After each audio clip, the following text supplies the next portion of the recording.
নমস্কার বন্ধুরা, ঘর ফুডে আপনাদের স্বাগত জানাই। আজকে আমি আপনাদের ফুলকপির একটা অসাধারণ রেসিপি শেয়ার করব, যার নাম ফুলকপির রোস্ট। এই রেসিপিটা আপনারা বাড়িতে একবার ট্রাই করবেন, দেখবেন এর স্বাদ অতুলনীয়। এটা আপনারা ভাত, রুটি কিংবা পরোটা দিয়ে খেতে পারেন। এটা যদি আপনারা না বানিয়ে খেয়ে থাকেন তাহলে একবার এটা বানিয়ে খান, দেখবেন এর স্বাদ কিন্তু অসাধারণ। তো প্রথম থেকে শেষ অবধি কিন্তু ভিডিওটা আপনারা দেখবেন আর কমেন্ট করে অবশ্যই জানাবেন। তো দেখুন, ফুলকপির রোস্ট বানানোর জন্য এখানে আমি একটা পাত্রে গরম জল করে নিয়েছি, আর তাতে আমি ফুলকপিগুলো এভাবে ডুমো ডুমো করে কেটে দিয়ে দিলাম। এবার এতে আমি অল্প একটু নুন দিয়ে দিলাম। নুন দিয়ে ভালো করে ফুলকপিটাকে জলের মধ্যে মিশিয়ে নিচ্ছি, যাতে এর ভেতরে কোনো যদি পোকা থাকে সেটা বেরিয়ে আসবে। তো এটা আমি এভাবে কিছুক্ষণ রেখে দেব। এরপর আমি এদিকে একটা কড়াই নিয়ে নিচ্ছি, এর মধ্যে আমি সাদা তেল দিয়ে দিলাম। তেলটাকে এবার গরম করে নেব। তেলটা গরম হয়ে গেলে এবার এখানে কিন্তু আমি ওই ফুলকপিগুলো যে আমি জলে ভিজিয়ে রেখেছিলাম সেগুলো ভালো করে আমি জল ঝরিয়ে এর মধ্যে দিয়ে দেবো। দিয়ে ভালো করে হালকা করে কিন্তু আমি ফুলকপিটা ভিজে নেব। তো বন্ধুরা, আমি কিন্তু পুরো রান্নাটা সাদা তেলেই করব। তো সব কটা ফুলকপি কিন্তু আমি দিয়ে দিয়েছি। এবার কিন্তু ফুলকপিগুলো কিন্তু হালকা করে একবারে ভেজে নেব। তো আমি যেহেতু গরম জলের মধ্যে কিছুক্ষণ ভিজিয়ে রেখেছিলাম, তাতে ফুলকপিটা একটু কুক হয়ে গেছে। এবার এই যে আমি হালকা করে ভেজে নেব, এতে একটু কুক হয়ে যাবে। আবার যখন আমি মশলার সঙ্গে এটা কষিয়ে নেব তখন কুক হয়ে যাবে। তো দেখুন, এতে আমি অল্প একটু লবণ দিয়ে দিলাম। দিয়ে আবার ভালো করে এটাকে নেড়ে নিচ্ছি। নেড়ে নিয়ে এটাকে কিন্তু হালকা হালকা করে ভেজে নিতে হবে, বেশি কুক করার দরকার নেই। আর বেশি কালার কিন্তু যেন না আসে, খেয়াল রাখবেন। তো দেখুন, ফুলকপিগুলো কিন্তু আমার ভাজা হয়ে গেছে। এবার কিন্তু এগুলোকে আমি তুলে নেব। ভালো করে এগুলো তেল ছেঁকে নিয়ে আমি কিন্তু এগুলোকে তুলে নেব।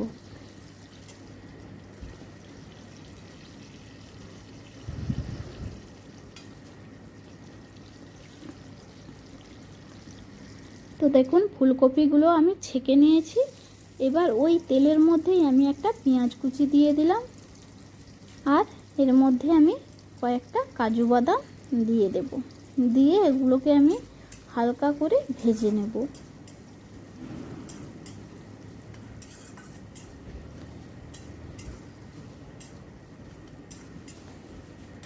তো দেখুন, পেঁয়াজটাকে আমি হালকা করে এটাকে ভেজে নিচ্ছি। তো পেঁয়াজটা ভাজা হয়ে গেলে এবার এটা কিন্তু আমি ছেঁকে নেব।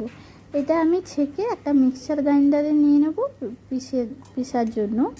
তো আপনারা চাইলে কিন্তু এটা ঠান্ডা করে বেটে নিতে পারেন। তো আমি একেবারেই মিক্সচার গ্রাইন্ডারে দিয়ে দিচ্ছি বাটার জন্য। তো দেখুন, এখানে আমি পেঁয়াজ আর কাজু বাদামটা দিয়ে দিলাম, আর 2 টেবিল চামচ পোস্তর দানা দিয়ে দিলাম, আর এখানে ফাটিয়ে রাখা টক দই দিয়ে দিলাম। এবার এই উপকরণগুলো আমি একসাথে মিশিয়ে ভালো করে মিক্সচারে পেস্ট একটা বানিয়ে নেব। তো দেখুন কত সুন্দর একটা পেস্ট হয়েছে, একটু কিন্তু দানা দানা নেই। এবার এটাকে আমি সাইডে রেখে এদিকে দেখুন ওই তেলের মধ্যেই আমি একটা তেজপাতা, 2টো এলাচের দানা মাঝখান থেকে ফাটিয়ে রেখেছি, আর কয়েকটা লবঙ্গ আর 2টো দারুচিনির টুকরো দিয়ে দিলাম। দিয়ে ভালো করে এটা একটু নেড়ে নিলাম। এরপর এর মধ্যে আমি আদা, রসুন আর কাঁচা লঙ্কা বাটা দিয়ে দিলাম। দিয়ে এবার এটাকে আমি একটু কষিয়ে নেব, যতক্ষণ না পর্যন্ত রসুনের কাঁচা গন্ধটা চলে যায়। এভাবে ধৈর্য রেখে হালকা আঁচে কিন্তু এটাকে কষিয়ে নিতে হবে।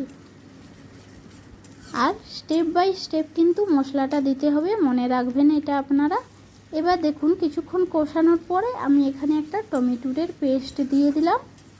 দিয়ে আবারও ভালো করে এটাকে একসাথে কষিয়ে নেব, যাতে টমেটোর একটা কাঁচা গন্ধ যে থাকে সেটাও চলে যায়, আর আদা রসুনের সঙ্গে যেন এই টমেটোটা ভালো করে মিক্সড হয়ে যায়।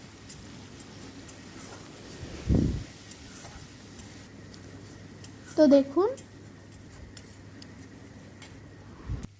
মশলাটা কিন্তু আমার কষানো হয়ে গেছে। এবার আমি এর মধ্যে 2 টিস্পুন জিরে গুঁড়ো, 1 চা চামচ লঙ্কা গুঁড়ো আর 1 চা চামচ লাল কাশ্মীরি লঙ্কা গুঁড়ো আর 1 টিস্পুন হলুদ গুঁড়ো। আমি কাশ্মীরি লাল লঙ্কা গুঁড়ো কালারের জন্য দিয়েছি। এবার একসাথে এগুলোকে আমি মশলাটাকে কষিয়ে নেব।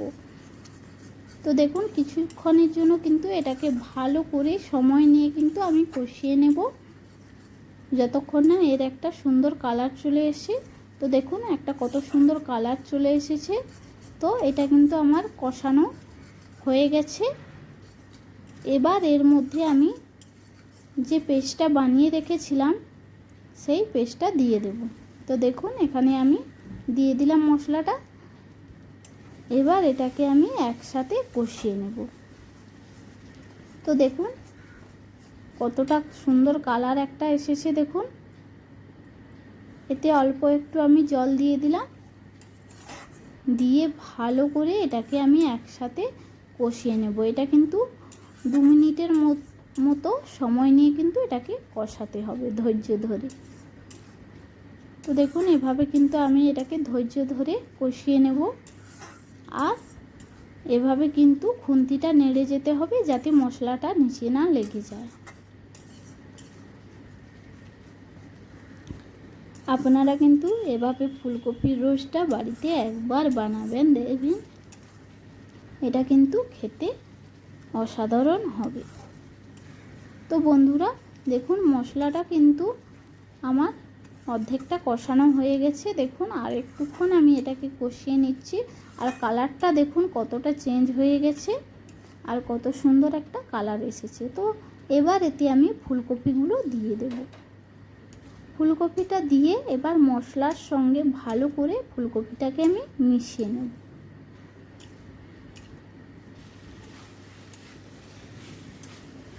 তো বন্ধুরা এভাবে আমি ফুলকপিটা ভালো করে কিছুক্ষণের জন্য মশলার সঙ্গে কষিয়ে নেব।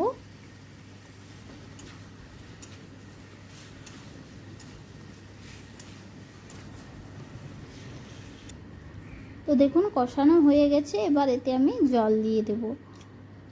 তো মিক্সার গ্রাইন্ডার ধুয়ে আমি এখানে জল দিয়ে দিলাম পরিমাণ মতো। বেশি জল দেওয়ার দরকার নেই, কারণ ফুলকপিটা কিন্তু আমি 2 বার কুক করেছি, তাই জন্য এটাকে বেশি কিন্তু জল দেওয়ার দরকার নেই। এবার এতে আমি স্বাদ মতো লবণ দিয়ে দেব আর উপর থেকে কিছুটা ধনিয়া পাতা কুচি দিয়ে দেব।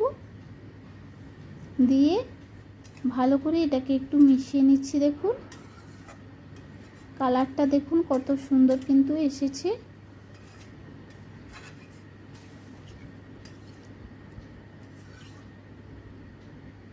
মেশানো আমার হয়ে গেছে। এবার আমি অল্প একটু চিনি দিয়ে দেব আর উপর থেকে গরম মশলা একটু ছড়িয়ে দেব। তো বন্ধুরা এখানে আমি চিনি দিয়েছি কারণ এখানে আমি টক দইও ব্যবহার করেছি আর টমেটোও ব্যবহার করেছি, তাই জন্য এখানে আমি অল্প একটু চিনি দিয়ে দিলাম। তো এবার দেখুন চাপা দিয়ে আমি এটাকে 5 মিনিট কুক করে নেব। তো দেখুন 5 মিনিট কিন্তু আমার হয়ে গেছে। কত সুন্দর একটা কালার এসেছে আর জলটাও কতটা বসে গেছে দেখুন আপনারা। এবার এতে আমি 2টো কাঁচা লঙ্কা এভাবে মাঝখান থেকে চিড়ে এর মধ্যে দিয়ে দেব। দিয়ে এটাকে অল্প একটু নেড়ে চেড়ে আমি কিন্তু 2 মিনিটের জন্য আর একটু কুক করে নেব। তো দেখুন আমার কিন্তু হয়ে গেছে ফুলকপির রোস্ট। এবার এটা কিন্তু আমি প্লেটে করে পরিবেশন করে নেব। তো বন্ধুরা এই রেসিপিটা কিন্তু আপনারা একবার ট্রাই করবেন, দেখবেন এর স্বাদ কিন্তু অতুলনীয়। আপনারা কিন্তু যারা ফুলকপি পছন্দ করেন না তারা কিন্তু এই রেসিপিটা একবার ট্রাই করতে পারেন, দেখবেন এটা খেতে কিন্তু দারুণ। এটা দিয়ে কিন্তু পুরো 1 থালা ভাত গায়েব হয়ে যাবে। আর রুটি পরোটা দিয়েও কিন্তু আপনারা এই রেসিপিটা শেয়ার করতে পারেন। কোনো আত্মীয় স্বজন এলে কিন্তু আপনারা এই রেসিপিটা বানিয়ে খাওয়াতে পারেন। তো দেখুন রেসিপিটা যদি আপনাদের ভালো লেগে থাকে তাহলে বন্ধুরা একবার লাইক করবেন আর কমেন্ট করে অবশ্যই জানাবেন যে ফুলকপির রোস্ট আপনাদের কেমন লেগেছে। আর আমার চ্যানেলটিকে কিন্তু অতি অবশ্যই আপনারা সাবস্ক্রাইব করবেন। তো বন্ধুরা, একবার কিন্তু এভাবে ফুলকপির রোস্টটা বানাবেন, দেখবেন সবাই কিন্তু আপনার প্রশংসায় করবে। তো আজকে কিন্তু আমি এখানেই শেষ করছি, পরের দিন আপনাদের সঙ্গে আবার দেখা হবে। আজকে